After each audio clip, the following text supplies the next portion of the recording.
People say I'm intimidating. Not because I raise my voice, but because I don't have to. I walk into a room, and things change. People sit straighter. They fix their hair. They put their phones down. I built that presence. Brick by brick. Lipstick by lipstick. Failure by betrayal. By 42, I had everything. A glass-walled penthouse. A wedding agency with a 6-month waitlist. And the loyalty of every bride in the city. What I didn't have was someone who saw me when I wasn't dressed in perfection. Then came Javier. He was young. 31. Bold jawline, soft voice, eyes that clung to mine like they needed them. He sold music equipment. Knew how to flirt. Knew even better how to listen. He said I was intoxicating. He said he admired powerful women. He said he'd never met someone who scared him, in the best way. I should have heard the warnings in that last part. Men who fear you secretly want to control you. But I believed him. Believed his promises. Believed his hands on my back weren't just ambition in disguise. So I married him. It wasn't a grand wedding. Not like the ones I planned. It was private. A sunset on a vineyard. 2 witnesses. A string quartet. He said he didn't want a show. That he just wanted me. And for the first year, I believed that too. He made me coffee. Texted me sweet nonsense. Took selfies of us laughing in bed. He called me my lioness. What I didn't realize was that he had started building his own little kingdom.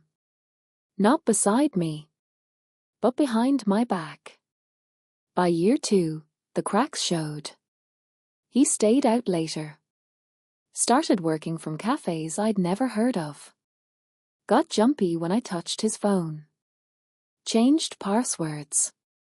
But I knew better than to confront him. You don't interrogate a liar with questions. You do it with silence. And tracking software. I never needed evidence to know. But I wanted it anyway. Not to cry over. To catalog. Because this wasn't heartbreak. This was research. When you're a wedding planner, you learn to predict storms. You learn that if the mother of the bride is silent for too long, she's about to explode. That if the groom's best friend keeps joking about a wild nights, there's a secret being buried beneath those laughs. That if a bride cries at the cake tasting, it's never about the cake. But what I didn't expect was how easy it is to miss the disaster when you're the one walking down the aisle. My whole life, I read people. It's how I built LV events. Intuition. Timing. Reading the room. And yet, I didn't read my room. The signs were there. His gaze lingered too long on his phone. He started buying shirts I hadn't picked. He wore cologne I'd never smelled before. He left the bed early and stayed out late. One day, he came home smelling like cinnamon and vanilla. The scent clung to his jacket like a whisper from another woman's skin. I didn't ask. Didn't flinch. I simply noted it. In the mental folder I kept titled Javier, Secrets. What made it worse? I was in the middle of planning 3 weddings that month. One of them, Chloe's. She called herself Chloe M.E. in her emails. She was polite, sweet, overwhelmed and innocent. She said she found my agency on Instagram. Said it was her dream to work with me. I didn't recognize the name, but I remembered the photos I'd seen on Javier's laptop. That one night he forgot to close his screen. And there she was. Same shy smile. Same long, sun-touched hair. Same tiny crescent tattoo on her wrist. I had once mistaken for mine. I paused. Heart like ice. Then replied, "Dear Chloe, I'd be honored to make your wedding unforgettable." And I meant every word. What followed was a performance of precision. I sat across from her at tastings, nodding, suggesting lavender for the floral accents, writing down every date, detail, and dream. She told me about her fiancé. Said his name was a J. She giggled as she said he was the older and mysterious. Older. Mysterious. My husband. Each time she said his name, I smiled. Each time she asked if a J would like vanilla or pistachio, I said, let's do both. Why choose? I began crafting a masterpiece. Not just a wedding. A lesson. A message. Every lantern strung under the oak tree was a countdown. Every step toward the altar was another note. In the symphony I was composing behind the scenes. They say revenge is best served cold. I disagree. It should be warm, wrapped in fairy lights, and played on a projector, in front of everyone they love. I didn't scream, didn't cry, didn't even confront him. Why give him the performance he doesn't deserve? I gave those to clients, to Chloe, to them. But behind closed doors, I became an archivist, a digital archaeologist of betrayal. I started simple. Logged into our shared cloud. Found a folder labeled taxes. Inside, receipts, PDFs, and a subfolder called drafts. No bride keeps her vows in a tax folder. But my husband does. Her vows were there. I used to dream of a man who sees me. I never thought someone older could be this sweet. I'll love you forever, my J. I read them all. Twice. Then copied them to my desktop. I needed tone. Texture. Her voice, so I could weaponize it later. Next came the phone backups. He didn't realize our Wi-Fi synced his data every night. There were photos, screenshots, love notes, videos I didn't click. I wasn't curious about them. I was building me. I gathered her favorite songs, his pet names, their first trip together. A selfie in Rome. I never knew he left the country that weekend. He told me he was at a conference in Miami. He came home with a tan and an espresso cup from a client gift basket. He was sipping espresso on her balcony. I recognized the curtains. I picked them out. Every lie was a thread, and I wove them into a tapestry, made of betrayal and precision. I didn't just want a confrontation. I wanted a projection, an experience. And for that, I needed a team. So I assigned the job to my media intern. Said I was planning something cinematic. Something personal. A surprise video for a special client's wedding. He was thrilled. He didn't know. He was editing my vengeance. He clipped their travel videos with my wedding footage. He overlaid her voice with my laughter. He ended the video with one line I made sure he typed himself. True love never needs hiding. Then came the soundtrack. A soft piano instrumental. My wedding entrance music. Irony. Wrapped in elegance. As the final edit exported, I leaned back in my chair. This wasn't sadness. It was strategy.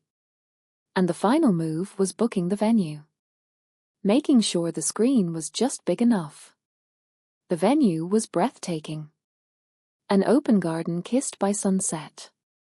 Lanterns hanging like stars that forgot to float. Rose petals perfectly scattered. Silence, like the kind you only get before a storm. Chloe's dream. My execution. Javier's doom. I arrived early. Checked every detail. Double-checked the seating. Triple-checked the audio system. No one knew I'd planned this wedding. I had removed my name from the coordination team. I was only the consultant. Chloe didn't recognize me at first. Why would she? I wore flats. No makeup. Hair tied back. Just another helper on the biggest day of her life. I zipped up her dress. Pinned her veil. Whispered. "He's lucky, you know." She smiled. "I know." She didn't. Javier saw me. His eyes caught mine across the lawn. Flickered. Froze. But I gave him nothing. Not even a blink. Then I turned to the projector. The guests arrived. They clinked glasses. Took photos. They called the couple irradiant. They used words like a meant to be. I noted every compliment. Tucked it in my memory. Fuel for the fire about to erupt. The ceremony was smooth. She cried. He faked it. They kissed. Then dinner. Dancing. More laughter. And finally, a toast. Chloe stood with trembling fingers. "We want to thank you all. This day is a dream. And to make it even more special, our wedding planner prepared a surprise." I had. The lights dimmed. The screen lit up. A soft piano began to play. Their childhood photos appeared, Chloe in pigtails, Javier at prom. Then their couple selfies. Then me. Our wedding day. Our honeymoon. Javier kissing my cheek on New Year's Eve. Javier asleep in our bed. The footage faded into Chloe's vows. "You make me feel seen." Over a clip of Javier saying the same to me. Gasps filled the air. Forks dropped. A child cried. Someone whispered, "Is this real?" Chloe froze. Eyes wide, trembling. Then turned to Javier. He stood. Hands out. Mouth open. No words. Because there were none. The final shot. My hand sliding a ring onto his. Caption. True love never needs hiding. Applause. One person. Then two. Then silence. I left before the lights returned. I didn't stay to watch the chaos. Didn't need to.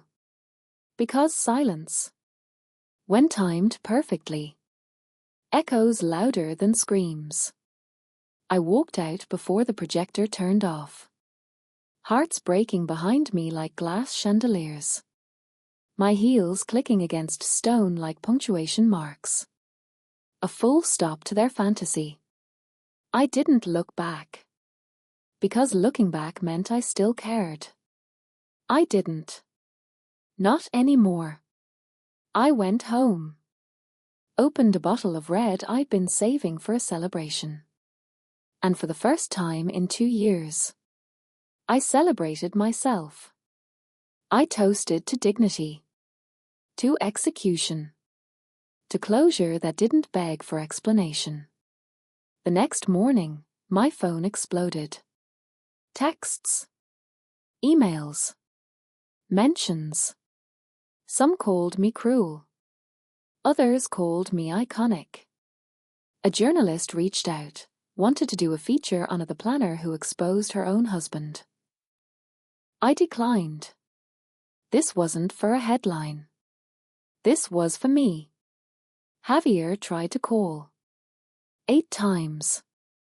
Left voicemails. One said he was sorry. Another asked why I didn't just talk to him. The last was silence.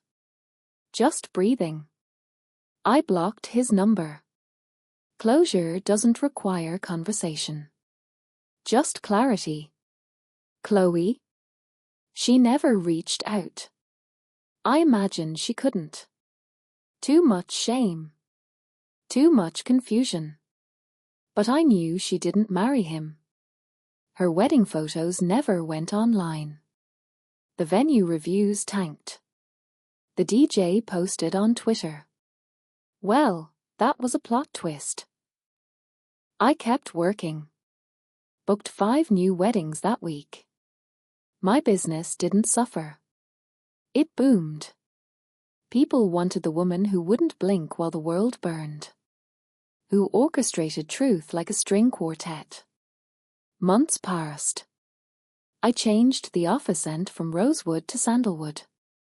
Threw away the espresso cups. Started wearing color again.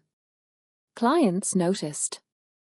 You seem free, E1 said. I smiled. Freedom is the best accessory. Then one afternoon, a woman walked into my agency. Young. Nervous. Eyes wide with worry. She sat down, clutched her bag, and said, I think my fiancé is lying to me. I saw what you did. I want you to plan my wedding. But also, help me uncover the truth. I leaned forward. Took her hand gently. Darling, I'll make sure your day is unforgettable. One way or another. Because sometimes, the most powerful stories aren't just about love. They're about the women who survive the lie and turn it into legend.